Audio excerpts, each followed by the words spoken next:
NBA trade deadline sudah semakin dekat dan seperti biasa akan ada banyak trade-trade yang terjadi, termasuk trade besar yang mengejutkan. Nama Trae Young di minggu-minggu belakangan ini selalu masuk ke dalam daftar gosip trade dan rupanya benar saja. Pada Rabu, 7 Januari 2026 waktu Amerika Serikat, wartawan senior ESPN, Shams Charania, resmi mengumumkan bahwa point guard utama Atlanta Hawks, Trae Young, resmi di-trade ke Washington Wizards untuk CJ McCollum dan Corey Kispert. Yang menjadi pertanyaan, Trae Young kan merupakan franchise playernya Atlanta Hawks. Ia bahkan merupakan pengumpul assist dan 3 points terbanyak di sepanjang sejarah Atlanta. Lalu, mengapa ia malah di-trade? Mari kita bahas. Sebelum kita mulai ke inti videonya, buat sobat-sobat yang lagi nyari tempat bikin jersey basket custom, maka AZ Sportwear jawabannya. Di AZ Sportwear, teman-teman bisa bikin jersey dengan desain dan warna apapun. Teman-teman juga bisa loh minta tolong admin AZ untuk mendesain jersey kalian. Di bulan pertama di 2026 ini, AZ lagi ada promo spesial, yaitu 100 ribuan saja per satu style jersey. Mudah banget kan? Tunggu apa lagi? Segera bikin jerseymu di AZ Sportwear. WhatsApp mereka di 0895 4260 91060. Bikin jersey, AZ Sportwear jawabannya. Trade ini sendiri sebenarnya tidak sepenuhnya diinginkan oleh Atlanta Hawks saja, tapi juga sama-sama diinginkan oleh pemain yang berada di dalamnya, yaitu Trae Young. Mundur cukup jauh ke off-season 2025. Pada sebuah konferensi pers, Trae secara publik mengungkapkan kekecewaan mendalamnya terhadap franchise yang telah ia besarkan namanya ini. Pada konferensi pers tersebut, Trae mengatakan bahwa ia sebenarnya layak dan seharusnya bisa mengambil kontrak maksimal senilai $229 juta. Meski begitu, manajemen Hawks menilai gaji segitu terlalu besar untuk Trae Young dan akhirnya mereka pun tidak mencapai kesepakatan. Untuk informasi, musim 2025-2026 ini sendiri sebenarnya merupakan musim garansi terakhir dari Trae Young di Hawks. Ia memang masih terikat sampai musim 2026-2027. Meski begitu, musim depan sifatnya adalah player option. Atlanta Hawks takut Trae Young di musim depan menolak player option tersebut dan pergi sebagai free agent. Jika hal tersebut benar-benar terjadi, maka itu artinya Atlanta Hawks akan kehilangan Trae Young dengan tangan hampa. Next adalah penurunan statistik. Trae Young benar-benar menurun di musim ini. Musim 2025-2026 ini bisa dibilang merupakan musim terburuknya di NBA. Jika di musim lalu ia bisa mencetakkan 24,2 poin dan 11,6 assist per game, di musim ini pada 10 pertandingan ia hanya mampu mencetakkan 19,3 poin dan 8,9 assist per game.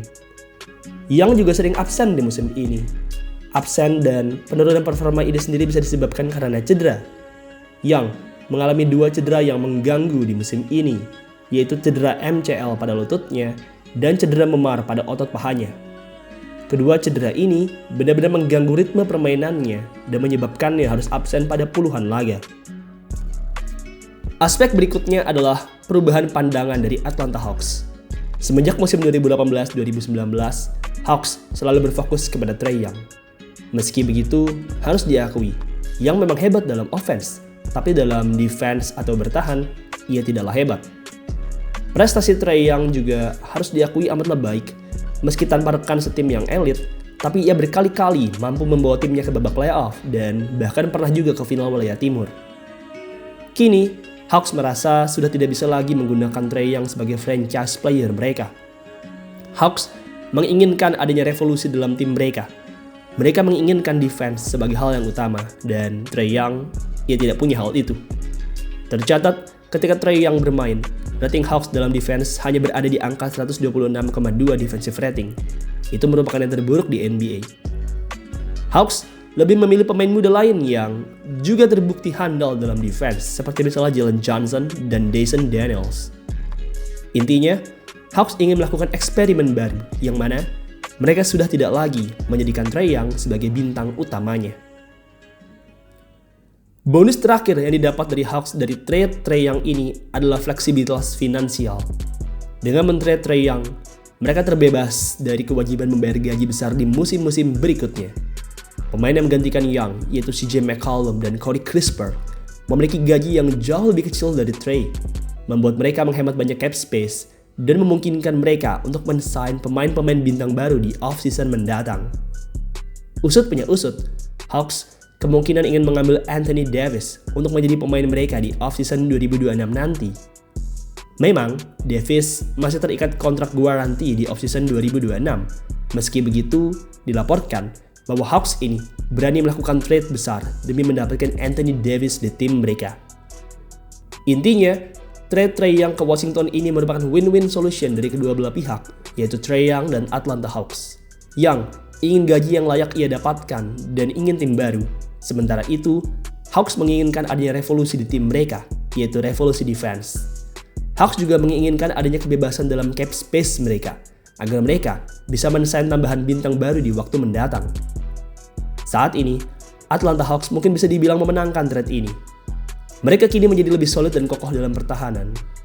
Di sisi lain, Young harus berkutat di tim Washington Wizards yang mana saat ini sedang dalam posisi rebuilding.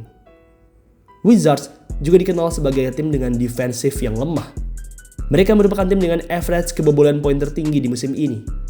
Kehadiran Trae Young yang mana memiliki defense yang buruk membuat tim Washington Wizards kini malah semakin buruk dalam defense. Bagaimanapun, mari kita doakan Trae Young supaya ia bisa punya musim yang baik di Washington Wizards. Semoga saja pemain yang telah membesarkan nama Atlanta Hawks ini bisa kembali menemukan lampunya di NBA. Baiklah, demikian video pada hari ini. Terima kasih untuk teman-teman semua yang sudah menonton, dan sampai jumpa di video selanjutnya.